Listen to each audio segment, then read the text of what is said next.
గురించి మాట్లాడుకోలేదు, ఎందుకంటే మనం ఇంకా గొడవ పడుతూనే ఉంటాము. సరే, ఇప్పుడు నా మాట నేను నీ మాట వింటా.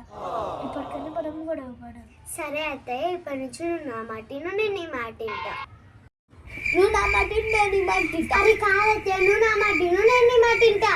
నువ్వు నా మాట నేను నీ మాట వింటా. కాదత్తయ్య, నువ్వు నా మాట నేను నీ మాట వింటా. నువ్వు నా మాట నేను నీ మాట వింటా. అది కాదత్తయ్య, నువ్వు నా మాట నేను నీ మాట వింటా. నువ్వు నా మాట నేను నీ మాట వింటా.